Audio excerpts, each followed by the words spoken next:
Did you know we're running a convention?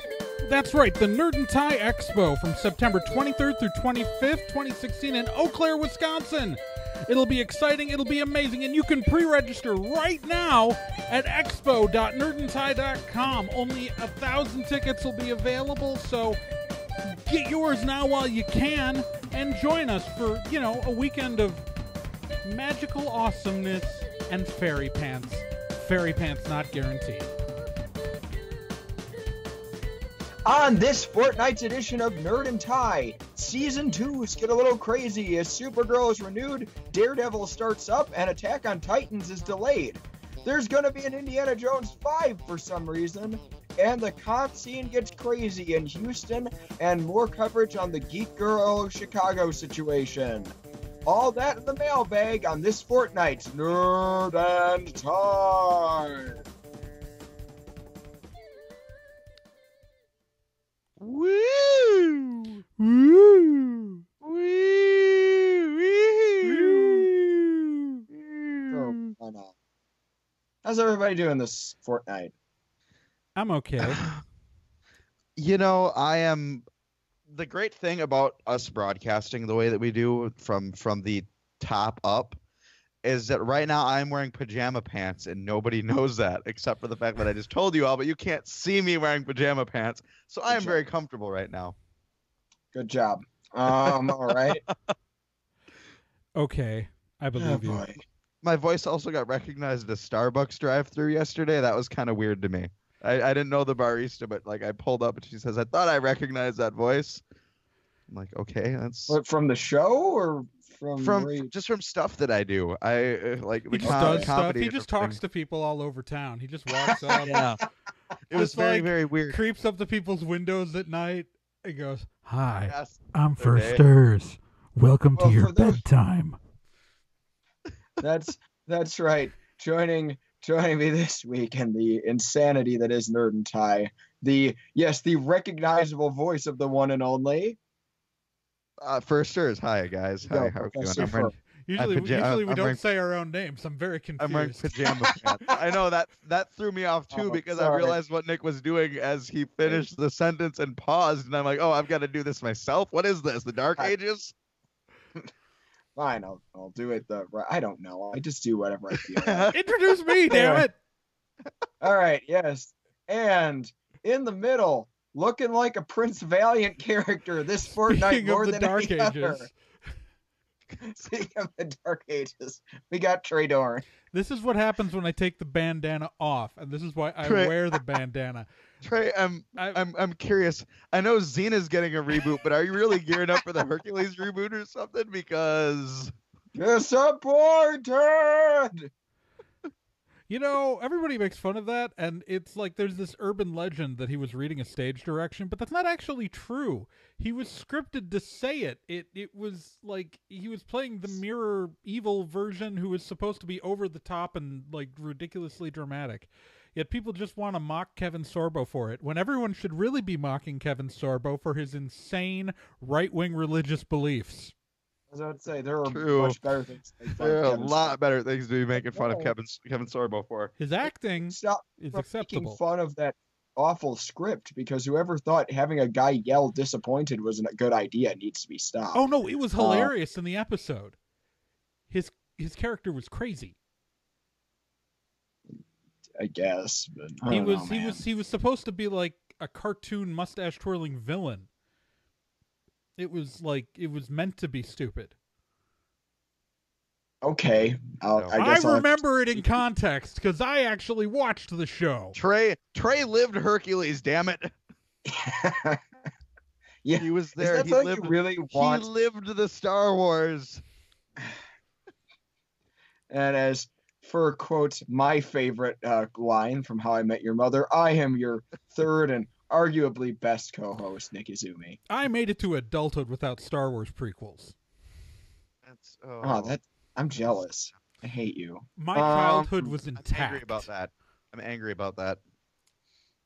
I did end up with special editions. You did. In my teenage years, so that I got Rito shooting first. Yeah, good God. This is not a good thing.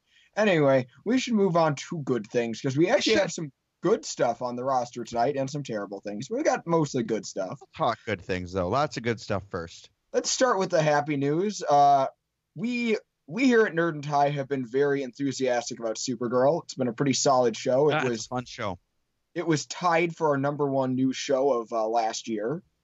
And we are very happy to find out that CBS is renewing it for a second season. Yay! Woo! Was there any doubt that they would, though? I mean, think about it. At the beginning, there was a little bit because it seemed like it wasn't finding an audience for a little bit. Yeah, there. Supergirl is. It was a hard thing because its ratings haven't been as high as many of CBS's other successful shows. Like, I don't have the numbers in front of me, but just overall, like compared to like your NCISs and your other letter crime dramas. The reason why CBS, but it does have a strong young demographic, and the demographics CBS doesn't have much of. Yeah, it brings in viewers to CBS who they don't have a lot of. Secondly, the particular sets tend to be loyal viewers who are likely to keep tuning in no matter what. Core. That's what kept Community on NBC for 5 seasons, frankly. Well, I think Supergirl's especially doing better numbers than that. Well, it's doing better numbers, and I think, you look at just kind of the time that we're living in. I mean, superheroes are the thing.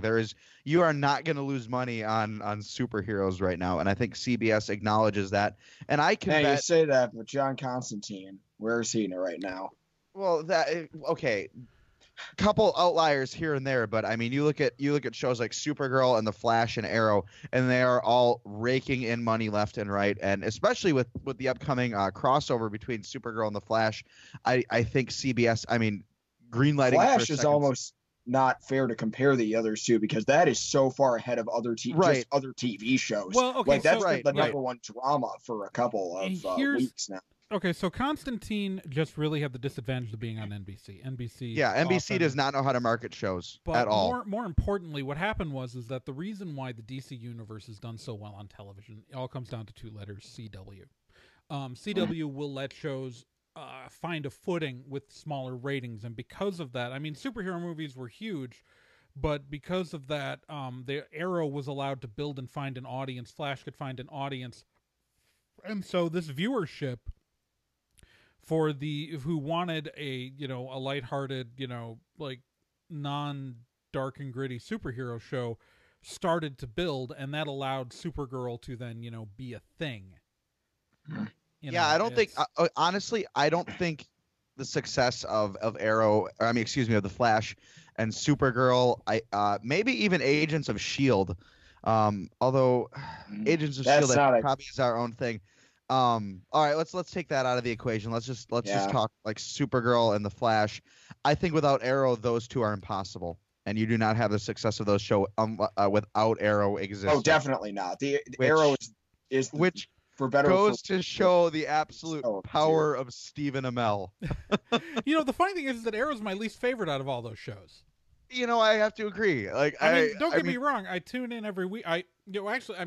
Longtime listeners of the show and longtime viewers of the show. I was about to call you on that. Will know that I originally refused to watch Arrow for a long time. I had tried it during its first season and given up because I just got on board, but with it, and really just didn't find it entertaining. But you two kept, telling me how great it had gotten, how it had improved, and so that's when I went back and gave it a second shot. And it does get better than that first season by far. Well, I think it has more to build off. Well, yeah, Amel's charisma kept it alive when the writing was weak, and then but if you ask me, the guy who really got the show, that kept the show going, was actually Manu Bennett, Deathstroke, because the second season, the Deathstroke season, is still the high point for Arrow. It really is the high point for the show so far. I think what happened was with the show is that they walked away from the pure dark and gritty they were really going for in that first season. That first season of Arrow is so like, frankly, Ollie's going around killing people. It's like, and you it's have great failed that this city. Within the context of the show, they acknowledge that as a mistake. I like that.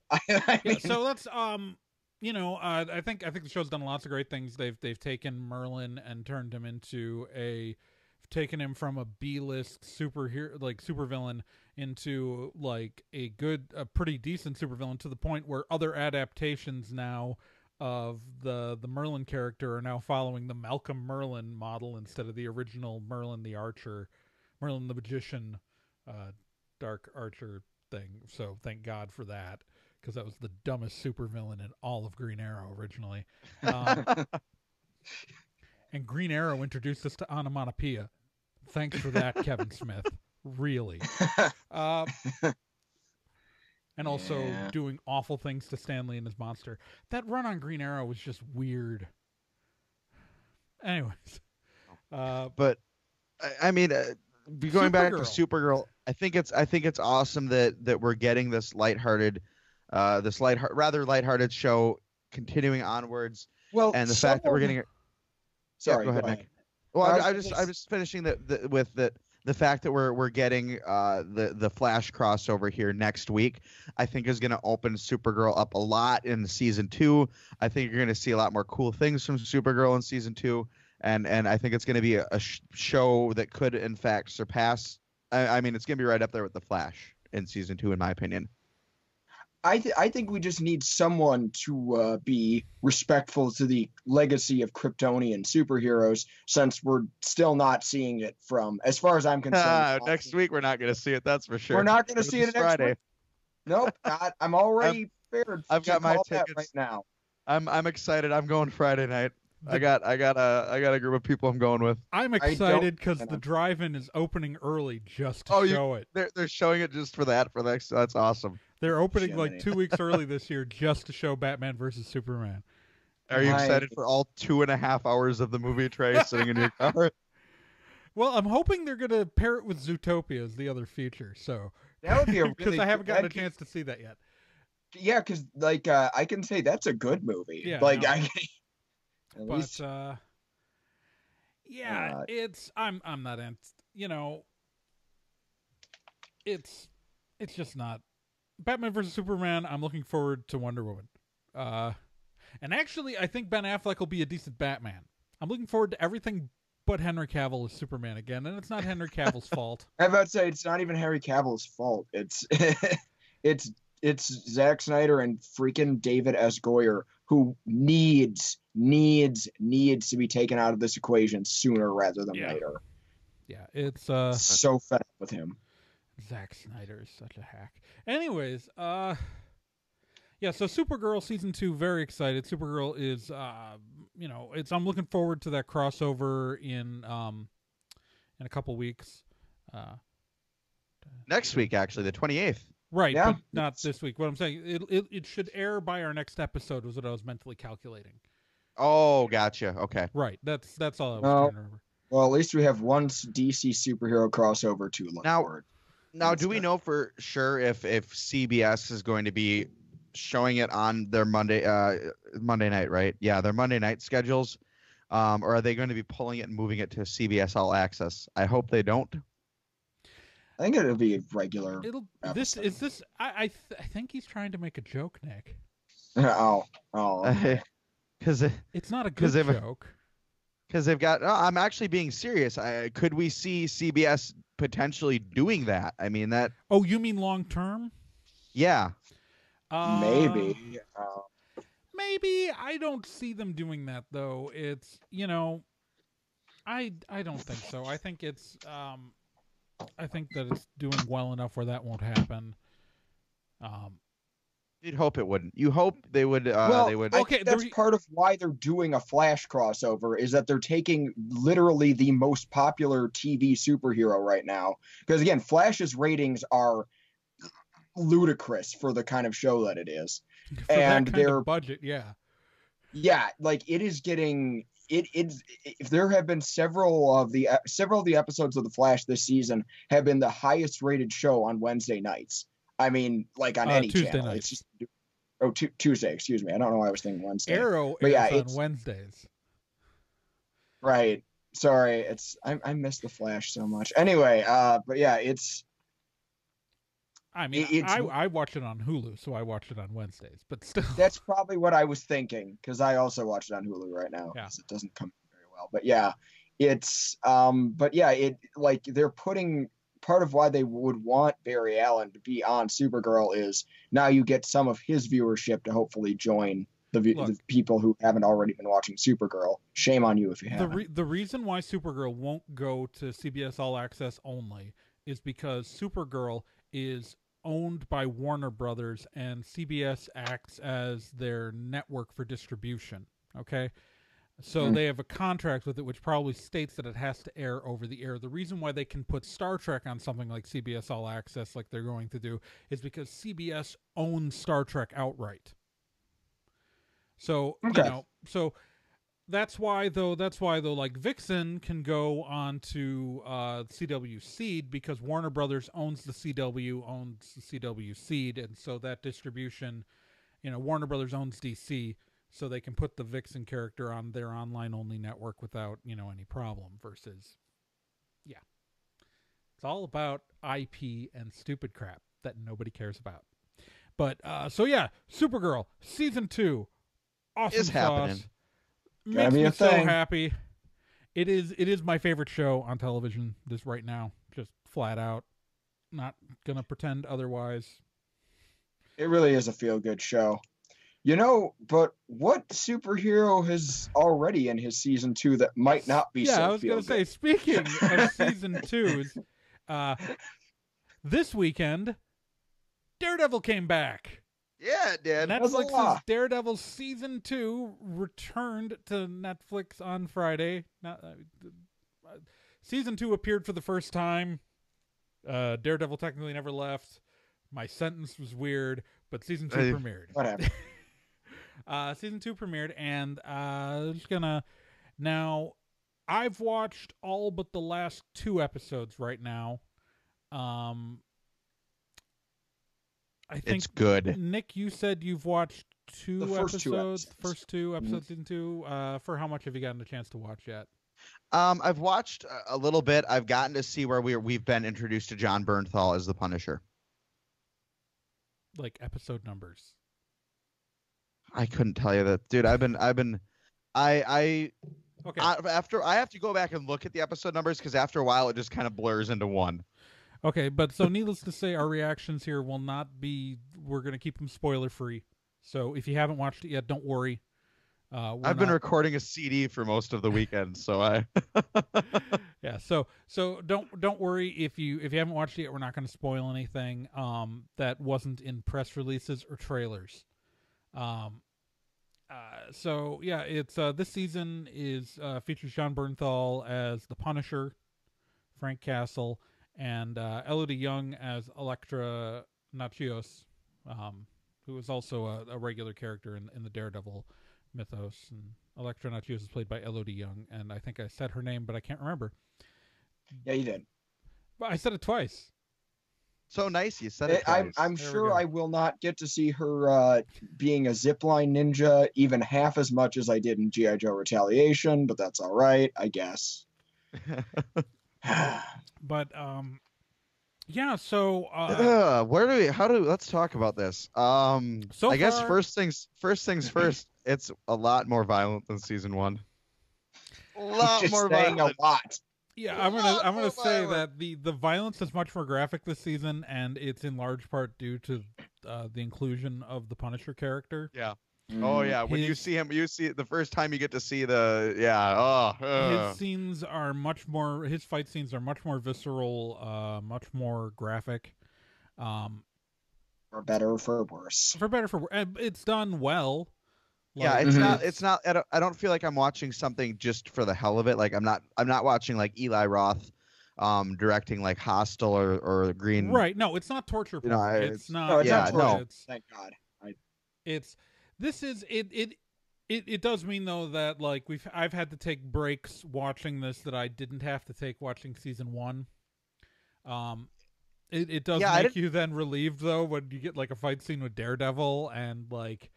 Yeah, the fight scenes with Daredevil are brutal, but they're much more like ninja fights. I haven't gotten to Elektra yet, so I don't really know how her performance is. I love John Bernthal's Punisher, Elodie which is Yung- saying a lot because I hate the Punisher. Like, Yeah. and as far as Marvel characters who I hate go, Punisher is near the top of the list. So I didn't. I've only the only live action version of Punisher I've watched is the Thomas Jane version.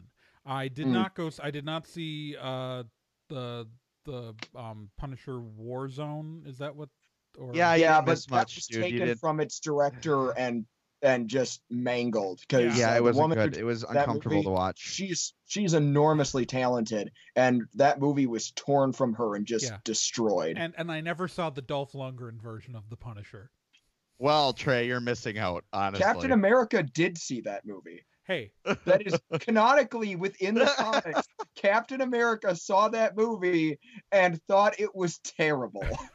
Well, Captain America is not and wrong. I've seen pretty much every Marvel movie, so it's actually kind of a miracle I haven't seen it. I've seen the David Hasselhoff Nick Fury movie. Trey, what are you doing at No Brand Con? Do we want to have a Dolph Lundgren Punisher Oh. showing in your hotel? Similarly, in the same comic, the Punisher actually saw the Matt Salinger Captain America movie and also thought that was terrible because they rented each other's movies because they heard they were going to be paired up on a mission and they wanted to know how the other one acted in the field.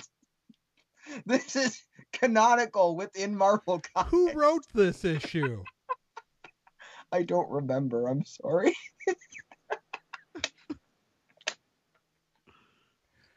Anyways, so but I will say like this is I like this version of the Punisher. It the way he's introduced as an adversary for the superhero. The Punisher kind of exemplifies the gritty anti-hero that was very popular in the 90s. Well, and that's how he was introduced originally. I mean, albeit as a Spider-Man villain. Right, exactly. He was first introduced in the Amazing Spider-Man. No, but that's why I really liked it because they introduced him as violent and dark and not necessarily good. Let's not directly elevate why that's a better thing, or anything like that. So that's why I really liked it. And this is a New York with a Spider-Man in it. Mm-hmm. Yep. We just Yep. haven't seen him. That in itself is blowing my mind because now that we've confirmed that with the Underoos moment,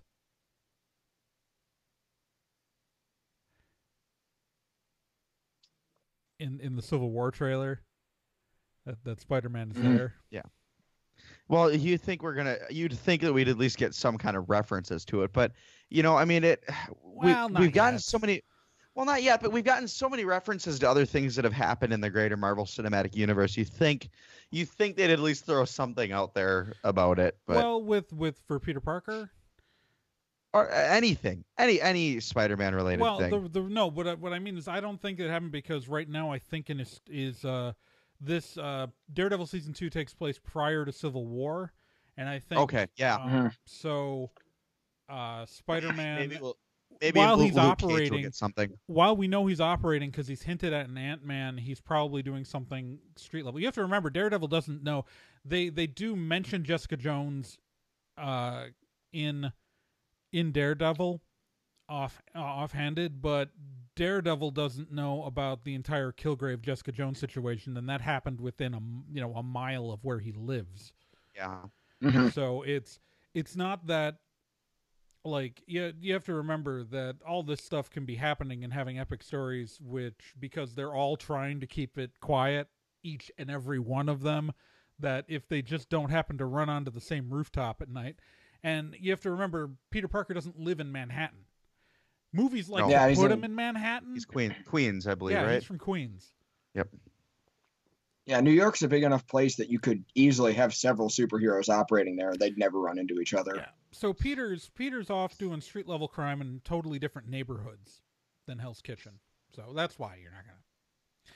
Oh God! If you ran into the stuff Daredevil deals with, he would not be bright and cheerful anymore. Oh my God! So Good God! So I know we don't have it on the rundown, but what are you guys' thoughts on the Spider-Man costume? Love it. It's great. I love it. Absolutely love it. Especially like the moving eyes. Moving eyes are awesome. I like the eyes. I kind of am not a big like, okay, so my reaction to it was, well, that's a Spider-Man costume, I guess. I thought it was, but the thing is, it's only we saw it for 2 frickin' seconds. Well, no, you know what it is that I don't think it's awful. Like, it's not going to ruin the movie for me, and I'm going to be happy to watch a Spider-Man wearing that costume. Don't get me wrong. I want to be clear. It's just that I think that they kind of reached the perfect live-action actualization of the Spider-Man costume back in the Tobey Maguire movies. Yeah. And that everything. Amazing Spider-Man 2 had a really good costume, though. Right, but it also I would wasn't argue that that different. was a little bit better. Yeah. But it wasn't super different. You know, it's like those costumes with that color scheme look really good live action. So anything that's like significantly different is probably going to feel like a downgrade to a degree. And I feel like I just didn't like how bright the red was. But again, I think they really want it to be little different bright because they want to, because they want to be clear that it's a different Spider-Man. Yeah. Yeah, Hollywood assumes people are stupid. I hate to say it that way, but they assume people aren't going to know that. To be fair, actually, I think it is really important because the Amazing Spider-Man movies don't really contradict the Marvel Cinematic Universe. So, like, they could have slotted the Andrew Garfield Spider-Man into the MCU. But because they really wanted to get rid of Andrew Garfield as well. I mean, Sony just wanted to be rid of that because the head of Sony doesn't like Andrew Garfield based on leaked emails. It's like at that point, if you're gonna reset the Spider-Man timeline, but oh my God, do I not care about that solo Spider-Man movie that's coming out? No, I don't think anybody does. I'm really interested to see how he interacts with other superheroes, but they're not doing an origin story, which is good because he's already operating. I think it's safe to say, though, that Spider-Man probably isn't going to have a huge part in this movie because it's. I mean, we got Bucky crap to take care of. I'm so tired of high school age Peter Parker, who is like he hasn't been in high school since like the 70s. 90% of the Spider-Man stories are not about a high school age Peter Parker. I know that. You know that. Most of our listeners know that, but. Well, all the cool shit happens as an adult. Getting back on track. Let's move high this school train age back. Spider-Man issues are shitty. So, but no, Daredevil Season 2. So far, what I've gotten to watch is excellent. The reviews have been good. I don't know that I'm on board with everybody that's calling for a Punisher series. I believe we're getting one. It's in development, but they haven't formally announced it. Like, I don't think we need it. I don't think we need it because what can you do with what you're just going to get episodes upon episodes of the Punisher doing the same thing.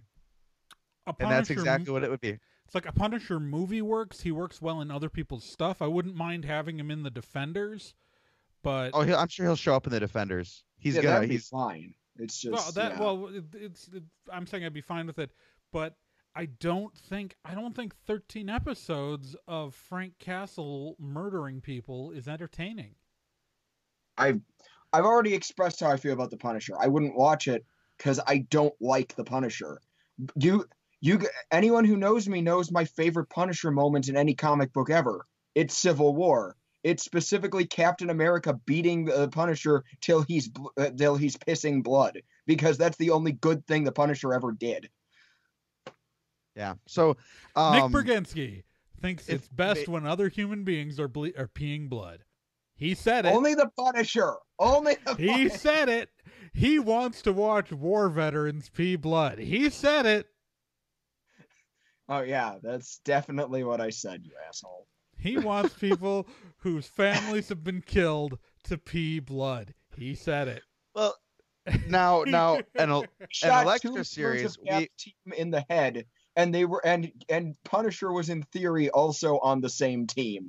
So anyway, Daredevil Season 2 rocking right along. Speaking and Nick doesn't want a Punisher TV series on screen. Speaking of things that probably shouldn't be on screen, but we're gonna get anyway. It was announced earlier this week that an old man is going to go and find artifacts that are probably younger than he is when Indiana Jones 5 will be hitting the big screen in 2019 with Harrison Ford still in the title role. Gentlemen, Why? thoughts? Is it gonna feature actual cannibal Shia LaBeouf? That's like, Okay, is he so- gonna? No, it's be, because you defeated like, him. the You are free sidekick? from cannibal. You are free from Hollywood star Shia LaBeouf. Okay, so I'm gonna say this. I'm actually okay with it. I'm also gonna say this. I didn't hate Indiana Jones and the Crystal Skull. It was. I didn't hate it, but It had ridiculous moments, but it was the second worst film in the franchise, but it was better than Temple of Doom. no, I agree. Oh, I agree with that because I Yeah. hate Temple of Doom. That's was not I a hate good Temple movie. of Doom. I hate that movie. I love Indiana Jones and Raiders of the Lost Ark. I love Last Crusade. I hate Temple of Doom.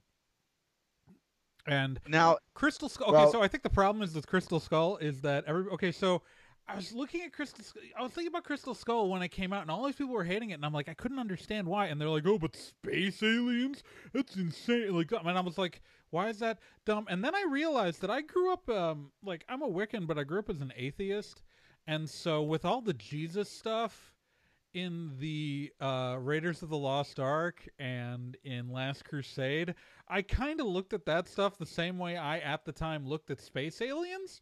So well, I really don't wasn't- want to offend anyone, but like that looked as ridiculous to me as space aliens did. Well, I So- wasn't like people were upset about the space aliens thing. I thought the space alien thing made sense because you look at the time period that they were going with. They were going with the 1950s, fighting When communism. the flying saucer boom was, Yeah, the flying huge. saucer phenomenon was happening, and that made sense. Okay, we're gonna put aliens in this because that's that would be a serial from the time. That would be a pulp serial from the 50s.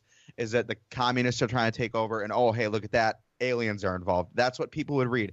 I had no, and overall I didn't have a whole lot of issues with the fifth one.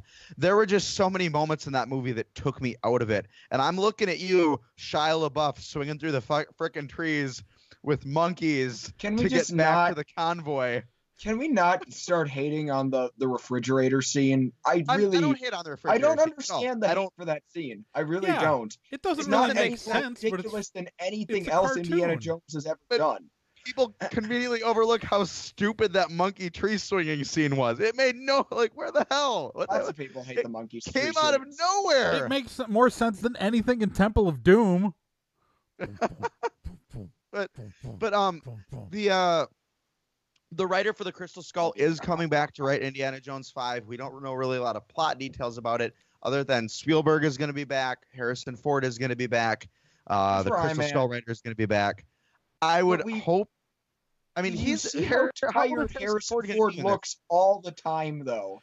Like, Yeah. I how love tired angry he looks Harrison all Ford. the time. I love He- angry, fed up Harrison Ford is my favorite Harrison Ford. Yes, but he almost destroyed his own foot making Star Wars. Then he crashed that plane for no reason. We're gonna kill our only Harrison Ford if we keep this up. To be fair, the plane was his own We fault. get one.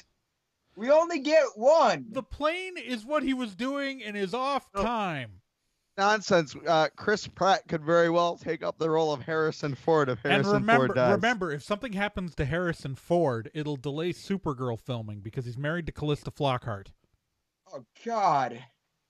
This is why we can't risk our Harrison Ford right now. Just shoot We it all get on green one. screen; it'll be fine. Get You know, one. Well, you know what? Here's what I propose for Indiana Jones 5. Stay with me on this. Send Chris Pratt out with the green Indiana- screen hood on, and then just CGI on Harrison Ford's head. Dr. Jones is sitting in his office at the college where he's been unblacklisted. Someone comes in and says, "Dr. Jones, there's an blah blah mythological artifact bullshit." Dr. Jones looks at the person that comes in, and then turns to his handsome TA Chris Pratt and says, "I've got a homework assignment for you." No, he'll call his son Shia LaBeouf. No. Shia LaBeouf. Shia LaBeouf. And then Shia LaBeouf will show up with the Transformers. No. I actually kind of like Shia LaBeouf, like as an actor. To Like be he had fair- some plagiarism stuff when he like did his own, but no, when he's like acting in someone else's movie, I actually find him entertaining. To be fair, I mostly, with an exception for Transformers 2 and 3, I generally like Shia LaBeouf. It's not I really his actually fault in those generally like movies. Shia LaBeouf. I Well, don't and think then- there's anything wrong with his performance in Transformers 2. I think it's the script which is the problem. Okay, but Transformers 3, he spends that entire movie screaming like a psychopath and kicking small defenseless robots like an asshole. Yeah, So, but I'm no. betting both of those two things are in the script. Well, if he's in it, we can be sure for one fact that all of the bad guys will be running for their life from Shia LaBeouf. He's Okay, brandishing best a thing knife. that could happen. Shia Writer of LaBeouf. Indiana Jones 5, I have some sort of a cursed item that turns people into cannibals and have Mutt Williams briefly become a cannibal just so I can have one scene of actual cannibal Shia LaBeouf in a Of movie. eating Do all the this bodies. for me. Actual Do cannibal this Shia for LaBeouf. me. You know, speaking of eating people, What a convenience. Indiana Jones 5 is going to be on screen in 2019. but speaking of eating people, Nick, Speaking of eating people, so fans of the anime series Attack on Titan, well, you know, they're around for a very good reason. It's a really, really impressively done series that apparently Trey is the only one of us three who has actually watched all of the first season. I stopped watching anime like a decade ago. I watched one show, and it's the only. You, Nick. I watch live action movies, so and I'm a worse person for it. Yeah, that live action. Oh, by the way, when are you reviewing part 2? I actually haven't watched the second one yet. I watched the first. As soon as I watch the second one, I will review part 2. But for right now, Attack on Titan Season 1, from what I understand, ended on a bit of a cliffhanger, leaving some stuff open for another season, and people have been chomping at the bit more than a hungry titan in a room full of small children. So, unfortunately, they're not going to get fed anytime soon because the second season of Attack on Titan has been delayed until 2017. Ouch. Oh, Yeah, originally it was announced that it was going to come this year, and now we're. Yeah. Oh, boy. Though the anime industry has been in the crapper, like, bad for the last few years, and I guess I'm not really surprised by this, but I'm disappointed. Well, why don't we explain why it's happening here? Because Attack on Titan is, while not exactly it is an adaptation from the manga, so some things, there are details that are changed. Yeah, but one frame character for is given a frame gender. does not necessarily mean it's good. Just throwing that out there, What? Sailor Moon. Well, it's what I was saying is that the show's actually been trying really hard to stay faithful to the storyline of the original manga that's made it so popular. And what this delay is what they want to do is make sure the manga is 4 story arcs ahead of wherever they are in the anime. So when they produce an anime series, they don't have to create original content. Originally, what was going to happen was that with the new season is that they were going to adapt just the 2 arcs that are out there right now and then add additional content to fill in the rest of the season. And so they decided that rather than do that, rather than create filler episodes or diverge from the manga story, that they would wait until enough, because if you look there's really only 2 ways of dealing with that. You either, like you said, you have to diverge completely or you have to stretch things out. Yeah, and stretching things out gets boring. I can Dragon Ball. Dragon Ball, Naruto. Or the other option is that they create original content, which you can still create a really good anime series. Look at the original Full Metal Alchemist anime, but then they ended up so off of the manga that they had to. I mean, it was just such a different series than the manga at that point that they could never come back together, and that's why a second Full Metal Alchemist series is made.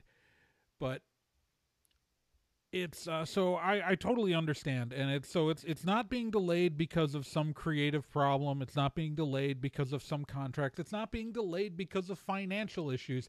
It's 100% being delayed because they've decided to stick it to the manga, which is of course very frustrating because if you have friends who are reading the manga, like some of us do, and you're trying to get them not to talk about the goddamn series in front of you because they're up to date and you're not.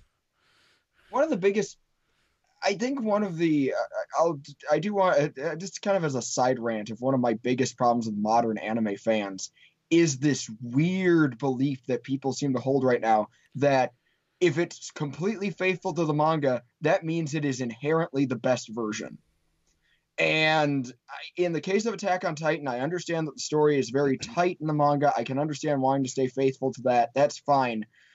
I just hate this bizarre outlook. When you brought up Full Metal Alchemist, I hated how many fans were so willing to throw the original Full Metal Alchemist under a bus as soon as the remake came out, just because, oh, well, the remake follows the manga. It must be better. I got bored with Brotherhood 3 episodes in and stopped watching it.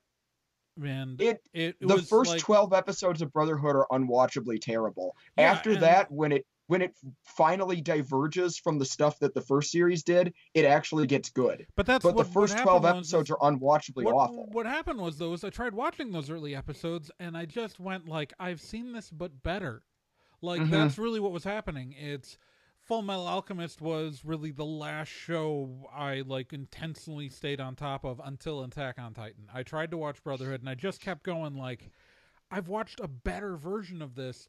I don't want to watch a worse version. Like, that's the whole thing. Is if you're going to remake something, you are required to do at least as good a job as the first time through. Exactly. And that was the other thing that I hated about it, was that when I would address that, the usual response I got was, well, the other series already did that. Yes, but it's a remake. If you're going to if you want it to replace the first one, you don't get to half-ass the material that was already done. Yeah, you have to, in fact, actually, that's the material you're going to be judged more harshly on. That's like, yeah, like, okay. So, and also this whole slavish to the source material, I think, is insane. You know what? Jurassic Park the movie's better than Jurassic Park the book. Jurassic Park the movie is better than Jurassic Park. Lost World the book is better than Lost World the movie. The second Jurassic Park the book is better, but the first one, the movie's better than the book. Naoko Takeuchi, who created Sailor Moon, can't draw. The thing I about said it. the best version of Sailor Moon is the first anime TV series. show. Yep. Yeah. If you look at shows that are based on certain source material, and I'm going to draw a parallel to Game of Thrones, which right now this season is going to is set to eclipse. Trey, may I? I'm giving you background music. Thank you. I don't need background music. It is set to eclipse what is written in the books, and they have said now that what goes on from this point is on the TV show is not going to be in the books. And I respect what Attack on Titan is doing, because you don't want, I don't like that fact that this situation in the Game of Thrones, that if you're one of the book readers, or strictly a book reader or strictly a show watcher, you should be able to have a conversation one with the other. Obviously the book is going to have more in it, but you should have the same general idea, and that is going to be lost with people who just watch the show. Well, don't worry, we can throw Game of Thrones under the bus as soon as Game of Thrones Brotherhood comes out, which will follow the books completely faithfully, except for those first couple seasons that will be following the material we already covered. So don't worry. Yeah. So no, you know what it is? I can respect what they're doing with Attack on Titan here, and waiting until they don't overlap the source material. I respect it because the writing in the manga, from everything I've been told, is actually quite good. And so the artwork of the early manga is a little iffy, but that's life. But the storytelling has been good, and so I think that there are minor differences, but overall, like what people who read the manga tell me is that it's, because again, I've only been watching the anime, and the anime series is solid, and so from what I saw of it, I like it. It's Zeta Gundam without robots, but that's not a bad thing. I mean, the omnidirectional maneuvering gear doesn't really make any sort of logistical sense, but whatever, a 3D maneuver gear, whatever you want to call it, I don't care. Your spine is going to be destroyed one way or the other. It doesn't matter what you.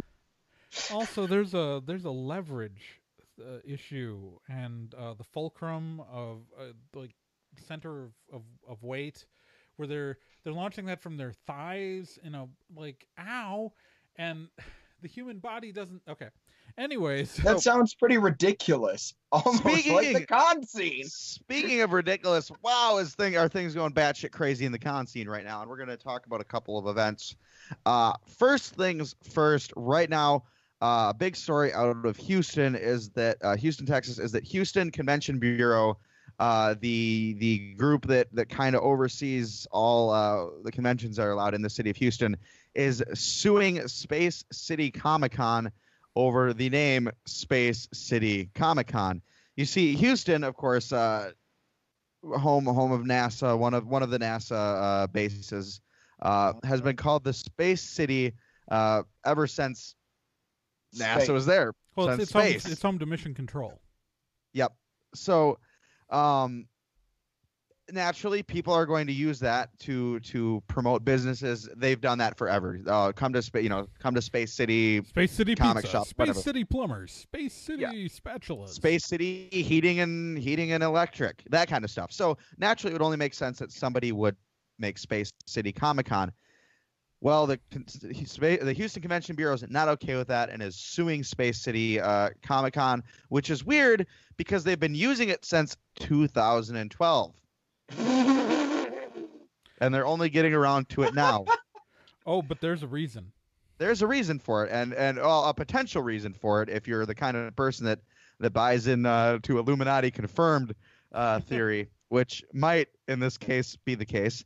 The Houston Convention Bureau last year put a lot of money into Comic Palooza. Comic Palooza is scheduled exactly 1 month after the Space City Comic-Con. Yeah, it's okay. Okay, so let's a little background here. The Houston Convention Bureau does own a trademark on the term Space City, narrowly defined to literally events that promote tourism and conventions. Like literally this tiny little trademark, which maybe should have never been given to them, considering how universally the phrase has been using. So this doesn't threaten though any other business, like Space City Plumbers. They're fine. Space City Bob's Warehouse of Spatulas and Forks. They're fine. It's just affecting Space City Comic-Con. And it does, though, seem a little strange that they only now decided to enforce the trademark just a few months after taking partial ownership of Comic Palooza. That actually is a little fishy. Yeah, I don't normally buy into this kind of thing, but yeah, that's a little sketchy. Weird. And now, mind you, while I think that it's kind of morally reprehensible, they are in their legal right. They do own the trademark. And so, to prevent, genericization, they have to defend it. I understand it. It's not one of those things. It's legal. It's not right. But it's bullshit. And it's especially since they've been, again, using Space City Comic-Con's had a couple names, but they've been using the name Space City. They've been using Space City in their name since 2012. And they're claiming, and Space City the Houston Convention Bureau is claiming that they were unaware, but it just doesn't make sense that they wouldn't know. So it's weird. It's a weird situation.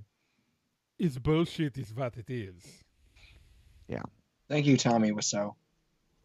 That really wasn't a Tommy Wiseau. Speaking, whether we'll see what happens here. Unfortunately, I mean, it's hard. You're tearing me apart. Anyways, it's hard to say that Space City Comic-Con is going to be able to keep the name. They're probably not going to be able to keep the name. And it's stupid. Which would suck. That's really stupid. What's really dumb is the fact that they waited until this long, and the fact that they waited this long makes it really fishy. With the fact that they've got a convention that they've invested in a month later, it just reeks of moral reprehensiveness. That it's super gross. It's awful. It's terrible. Shame. We can't do anything about it other than to say, Houston Convention Bureau, you guys suck. Yeah, jerk faces suck. You're jerks. You're awful. I imagine at some point you've actually stolen a sucker from a small child, and I'm only going to assume. I mean, I don't know, but May to you say be that may you be to say that you've painfully flatulent on every date you have from here on out. I can't confirm that they've kicked a puppy, but based on these actions, I'm pretty sure they've wound up and kicked like a basset hound puppy about a mile long. So All employees of the a mile Houston distance. Convention Bureau, you are uninvited from Nick's wedding. Yeah, Yeah, you're not allowed. faces. We'll be there. We're gonna have fun, and you're He'll gonna miss out. Nick will 'cause definitely you're be there. jerks. You're jerks, so thinking you're gonna about miss it. it. We're gonna post pictures all over Facebook, and you're just gonna be able to sit there and think, "Wow, I wish I wasn't such an asshole to people because that looked like a really good time." Yeah, so take that, Houston Convention Bureau. Yeah, take that. Boom, roasted. Boom goes the dynamite. What just happened? All Was right. that even real? All right. Can we cut that out of the show? That was No, terrible. we're live, man. We're live. All right. There We're are people live. watching this right now who have already Yes. seen it. Speaking of the people watching other people Can we on give them their video. time back? That was stupid. on video, Okay, so to a more serious subject. yeah, we gotta move on. We gotta put on Right. serious faces for this. Yeah, it's as I fix my camera here. Sorry. We back in February we reported on a couple of harassment situations in the con scene. One including where Geek Girl Chicago blogger Lauren Fates detailed in her blog a situation from 13 years ago involving photographer Ron Ladao, also known as Soul Crash online sometimes, because it was the early 2000s and we all use stupid names on the internet. It's in her original blog. She detailed an incident in which Ron Ladao burst into the room while she was burst into a hotel room while she was changing out of her cosplay in a state of partial dress. Now, now we finally have more information on the story. Again, it was 13 years ago.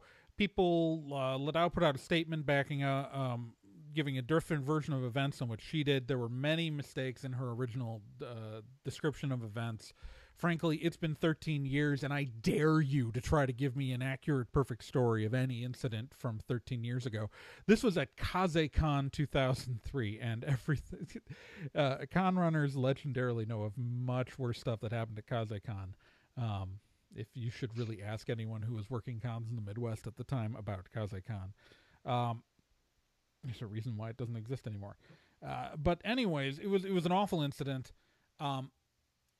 What has surfaced, though, is that Ron Ladao last week posted, he went back through his closet full of stuff from over a decade ago and found the tape from the evening and posted it online. Now, in this tape, it does show a version of events very different from what was initially described by Lauren Fates. It's in her original description of events, she said that he burst in with the camera, that she pushed him out, that that there was far more interaction in the middle of this situation than there really was. That's clearly not what happened, but it's not really a black and white situation. Some people have tried to say that this disproves what she said, but it's not really that. What happens is that in a hotel room that did belong to Ron Ladao, several cosplayers were being allowed to change out of their cosplay. Ladao and several others were kicked out of the room so they could change. And if I hear one more person claiming that they commandeered the room, Ladao acquiesced and left the room and knew they didn't want him in there. They chained the hotel room door while changing, and then Ladao, to prove that he could get in, and he describes it in his own statement as a prank. He describes it in his statement that he posted himself to Facebook, that he, as a prank, decided to break into to enter the room to scare them. So Gross. He did that, and he, not knowing that the door was chained, broke it off on accident. But from the inside of the room, all you see is somebody break the door open while you're changing. Is this better than the initial way that that Lauren Fates described it? Yeah, because in her original description of events, she described someone trying to take pictures of people in partial dress, which was not what happened. Although she knew he had a video camera and he did break in, so I can understand how she jumped to that assumption. Again, because the whole incident is on video.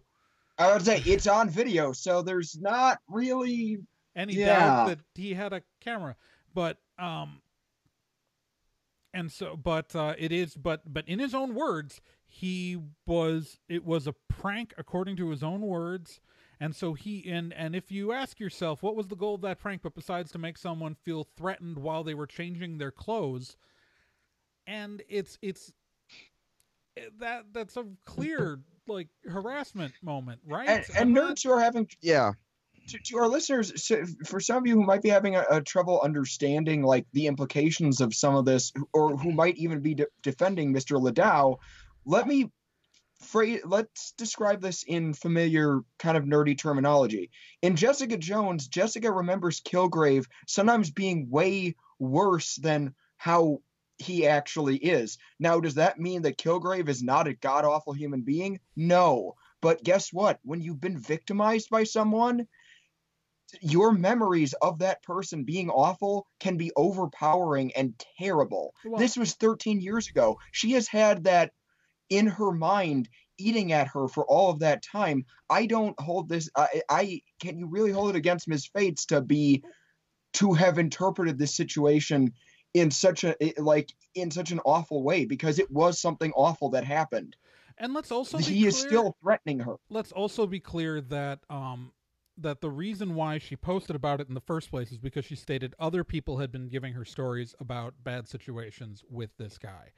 And it's the reason why she only related her own stories, because it wouldn't be her place to out someone else's trauma. It's I know this for a fact that when we've reported on harassment situations, we've often had been talked to by people who didn't want to go on the record and describe their incidents because they were scared, because frankly, the instant it happens, it's just look at our comment section on our coverage of this.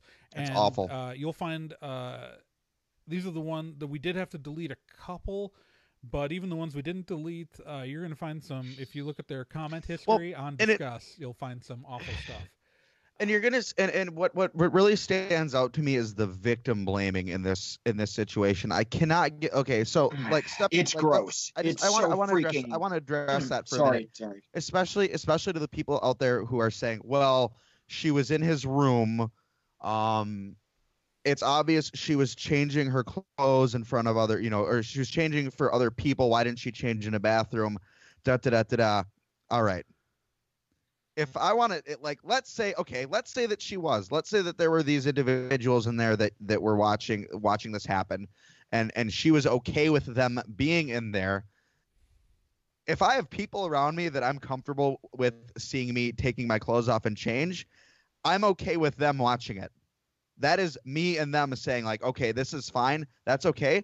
But the minute somebody walks in and starts watching me that I am not okay with, that's where the problem begins. Well, and let's so I don't care. I don't care if it was that guy's room. I don't give a shit if it was this dude's room. She did not want him in there while she was changing.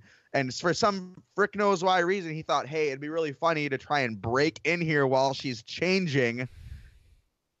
It doesn't matter whose freaking room it is, for that matter. Because spoilers, it's not their room. It's a room they rented from a hotel. Well, and it's a room that he allowed her to use. It's if I let someone into my house to change their clothes and then I burst into the room they're in, guess what? It's still wrong. Like, it doesn't matter that it's my property. They're not. There are people out there. I've heard people complain about the fact that there is a male cosplayer in the room with her, because it's two girls and one guy who are in there changing. But again, no one gets to decide who you're comfortable in changing in front of, because 3 guys were specifically asked to leave the room while they were changing. So while the other guy wasn't, now I don't know. I spent a long time in theater, and there are girls who I know who would be comfortable changing in front of me who aren't comfortable changing in front of other guys, and likewise there are some women I'm comfortable changing in front of. While if one of the other actors who was a woman was in the room, I'd feel comfortable changing. But if three crew people walked in of that same gender walked in, I wouldn't be comfortable changing in front of. So it's it's honestly it's a theater thing, y'all. It's very much a theater thing. I've seen a lot of my cast members in various states of undress during costume changes, but I'm not going to be comfortable with some random showgoer, somebody in the audience coming into the dressing room and watching. That's not okay. Yeah. Even though. Yeah, it's So I think that, and also people talk about how it's ruining Ron Lado's reputation. Ron Lado's reputation has been garbage for a long time. It's I said it because you know what? I have found online discussions from people who talked about him years ago, talking about what a creep he was on archived discussions on various boards from years before Lauren Faith said anything. So also found creepy stuff he's posted on Facebook. Ron Ladao, kind of a creep. Just saying it. I've seen anytime someone says X is ruining so-and-so's reputation, I'm really sick of that being like a defense for when the person actually does something terrible. Yeah, guess what? When you do terrible things, your reputation gets ruined. Well, it's also like, I mean, yes, this was 13 years ago. And do I believe he should have a chance to redeem himself? Absolutely. Yes, but it takes an apology, and that's it. Like, because this would not be an ongoing story if he said, yes, I made a mistake 13 years ago. It was wrong. I don't believe that I, am responsible for ongoing harassment, but this is a bad thing that happened involving me, and I'm sorry. That's it. And then, you know what? No one would be talking about it. In fact, actually, everyone had stopped talking about it until he put the video out. Can I point that out? No one in the con scene, this had effectively faded into everybody's memory. We were done talking about this a month ago. And frankly, in 3 months, Ron Lado's reputation was not going to be affected one damn bit because the internet has the memory of a mayfly.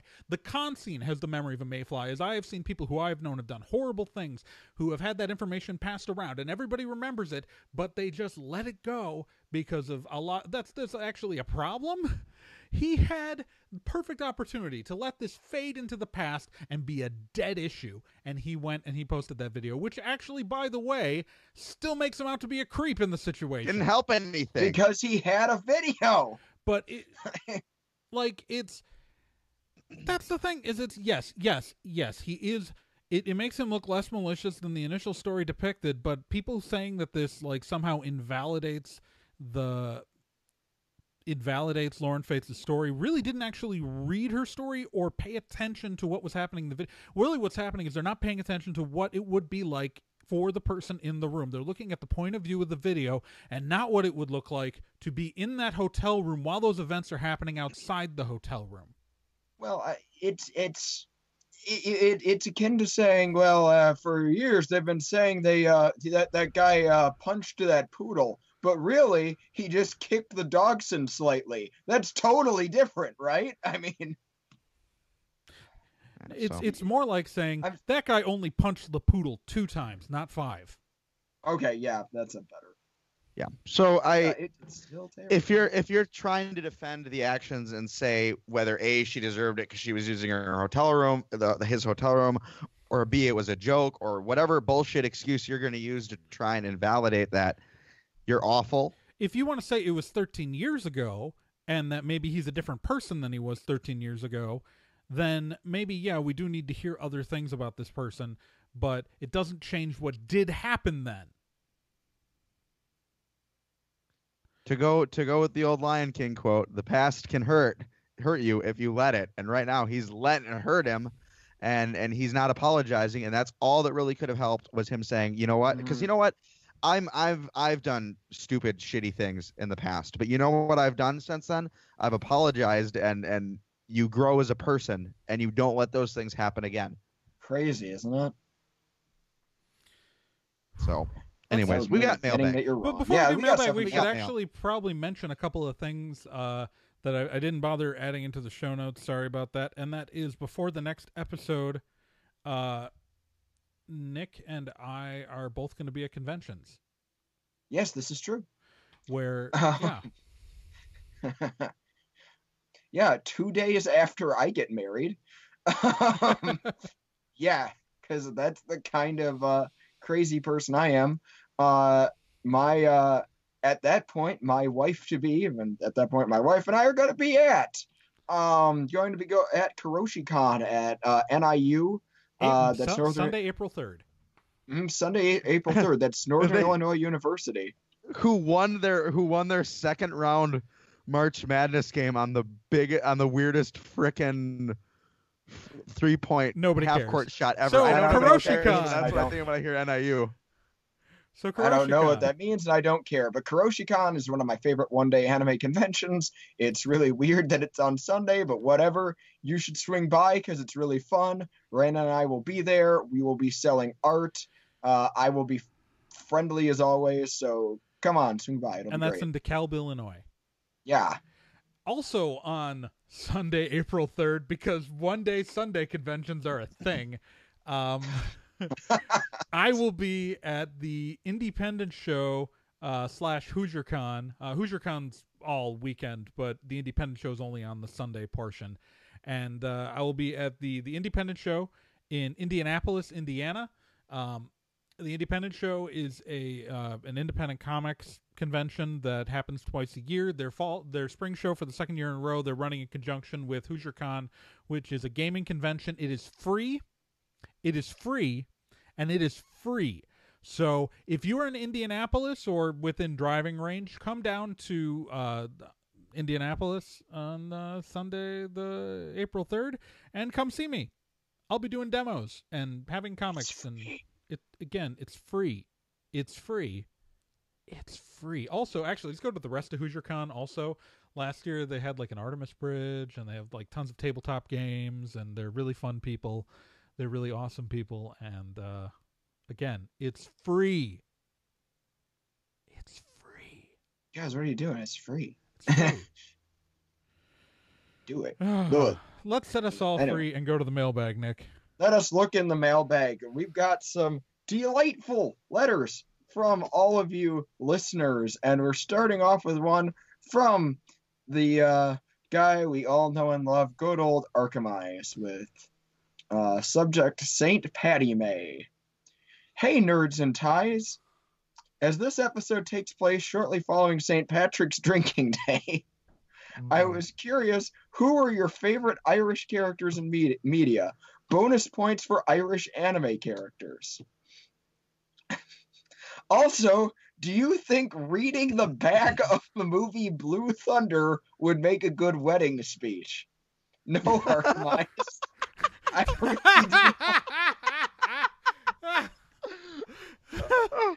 do. Oh dear. Oh my god. All right, so let's answer these questions before we read the rest of the letter. Yeah. Yes. Oh, okay. Well, let's see. Boondock Saints, guys. We're brothers there. That's solid Irish. Miles O'Brien. Yep. I want my bonus points. Lyle and Neil Delandi from Mobile Suit Gundam 00. Irish anime characters. Give me my points. Give me my points. Here, you can have the desiccant packet from something. Freaking yes. That's your point. Do not eat. Delicious. Here, you can have 2 of them. Oh, great. Awesome. Oh, sorry, you can have 3. And let me reach up and get those. And some dried up super glue. Oh, let me grab those. Okay. Anyway, let's look at the rest of this letter. This next part is for Shameless Otaku. What? What? He's not even here right now. He's never been here. Look, Hey, is Shameless. he hiding behind you, Nick? Is he behind you? No, he's not here. I'm gonna check to make sure he's not outside my window. Hey, Shameless, how did you like Streets of Fire? I think we can agree that it was one of the most 50s, 80s movies ever filmed. What was your favorite part? Hold on, guys. I found him huddling in my garbage can with a copy of Gundam 0080. I verified that he was not outside my window. So I guess Shameless Otaku's going to have to write in his answer. Shameless Otaku, you can go to nerdandtie.com/contact and answer Archimize's question. You can answer Random Ramblings Man's questions that are going to appear later as well, but you can answer Archimize's questions. And yes, we'll read Shameless, your how did you feel about Streets of Fire? Also, Shameless, who's your favorite Irishman in anime? And should Nick have at his wedding Archimize reading the Blue Thunder DVD back? Don't read the back of the movie Blue Thunder, please. I gotta come up with something to do at Nick's wedding. Trey, we gotta come up with something. Oh, dear You give a Jesus. speech, I'll do interpretive dance. It's my shtick. Perfect. Oh, I love it. We'll do that. Okay, let's look at another letter, please. So what are we doing All next right. here? Moving on to the next letter, which comes to us from Reina Innocenti, the future Mrs. Nikizumi. Reina writes, subject, enough of that. Message, so Kantai collections about anthropomorphized battleships in schoolgirl uniforms. So my question is this. If you got to be an adorable schoolgirl with any ship's artillery attached to you, what ship would you be and why? Okay. You're marrying this woman, Nick. Mm-hmm. Weirdly I'm gonna- comfortable with this question. USS Wisconsin. Give me a skirt. I just don't want guns attached to me. I'm fine being a schoolgirl. I just don't want, like, weaponry. I would love to see what the USS Arizona would look like, because I saw a space battleship Arizona, space battleship Yamato style, and I would love to see that. So I would definitely be adorable schoolgirl USS Arizona. Let's do this. Just pick the dinghy for me or whatever, just because I just want to be able to fit in my car. I don't care what you turn me into as long as I can still fit in a car. Maybe a Yodo. Maybe. Look, I'm 6'3" and 340 pounds. It is hard enough to get in a goddamn car now. Can you imagine how hard it would be with guns on my back? Pants are hard enough to buy right now. I mean, I guess I really wouldn't necessarily need pants. I'd have a skirt, but like yeah, exactly. the uniform, like you have to have strategic holes. How hard would take that shirt on and off be? I mean, you got to think about it. And like the dry. How do you shower? I don't, dude. They're ships. Do they shower? I would. If I've got hair, I'm gonna shower. Whatever. You know? I mean, like, you got to think about these problems. Like, how do you manage hygiene with giant weaponry attached to your back?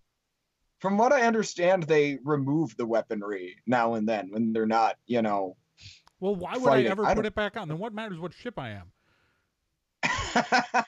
Here, Nick, take my cannons. No, I don't want them back. I want to go get in a car and take a shower.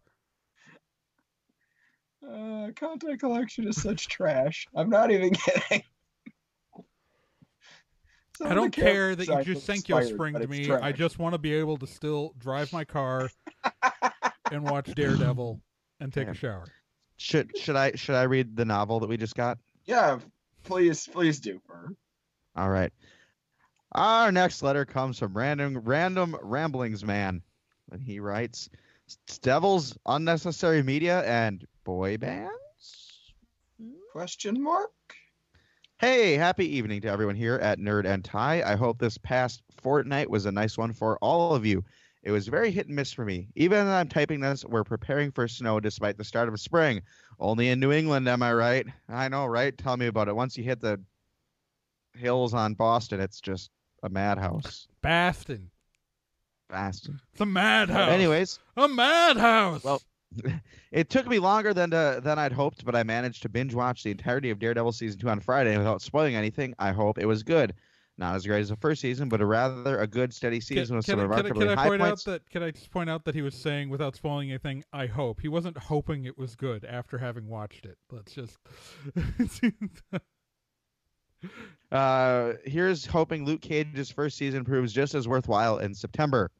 Speaking of worthwhile things, the last thing the world needs is another show connected to Gotham, no matter how good Sean Pertwee may be in the role of Alfred or another Indiana Jones movie. With our luck, we'll end up seeing another iconic character played by Harrison Ford. Would this be a spoiler to say?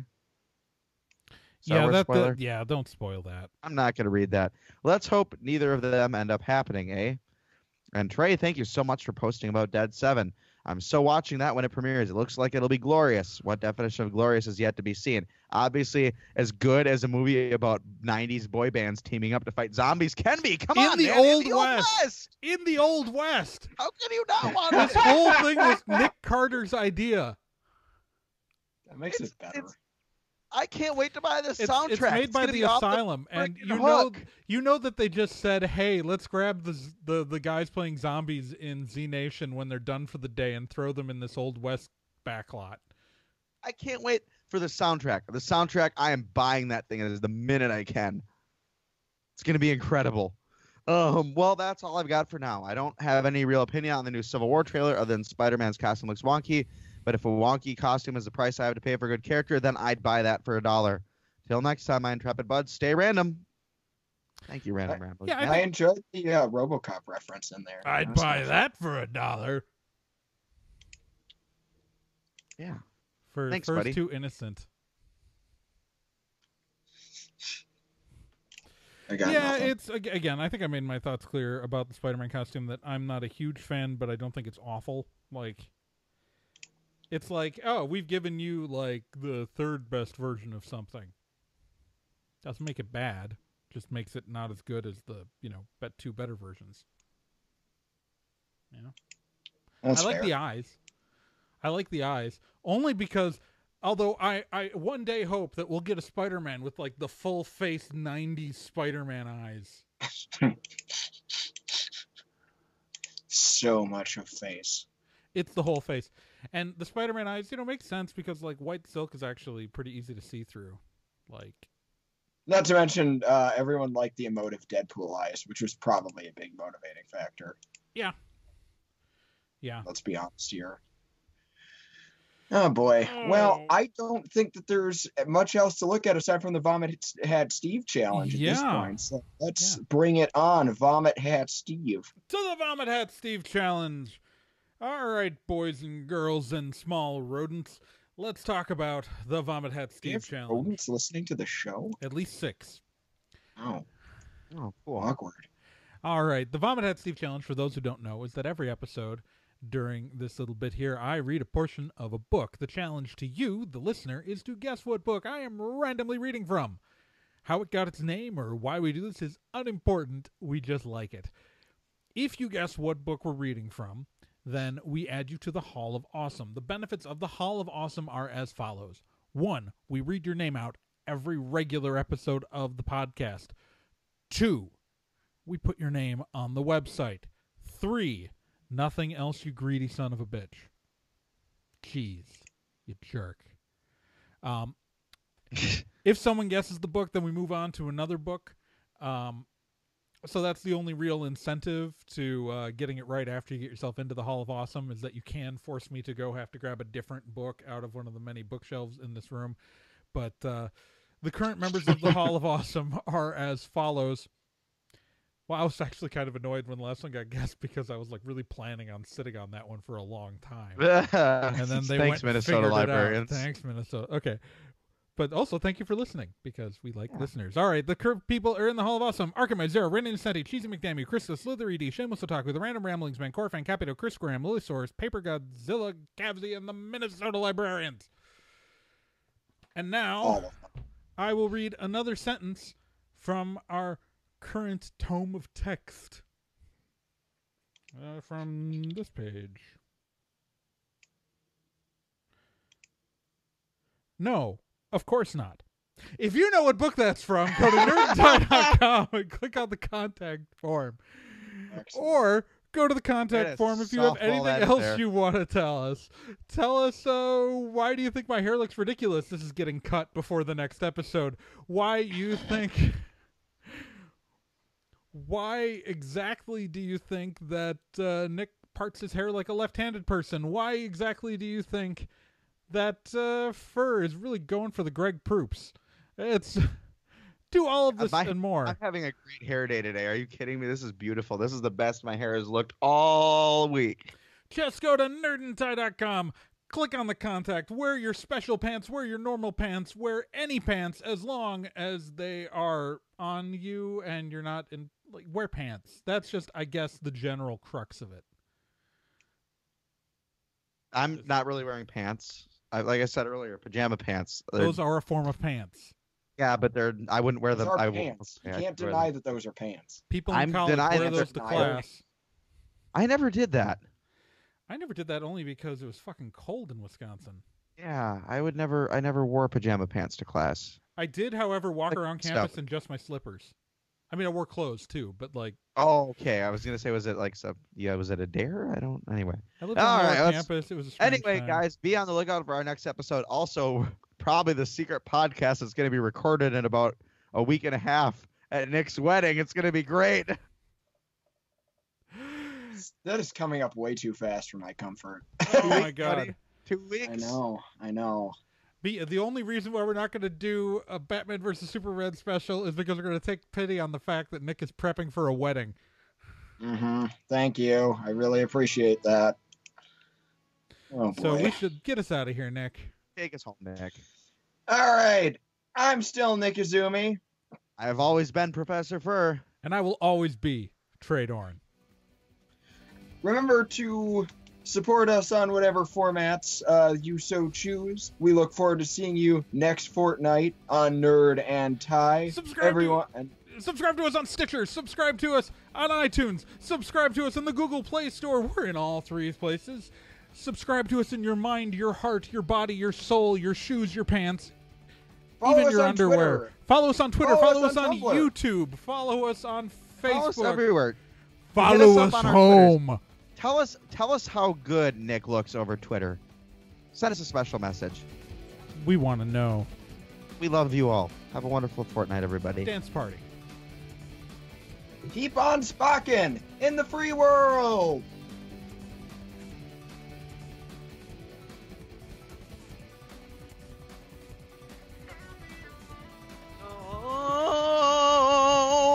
Oh, yeah. Hit it one more time. Tell me alone. Take God, the bridge. I hate you so much.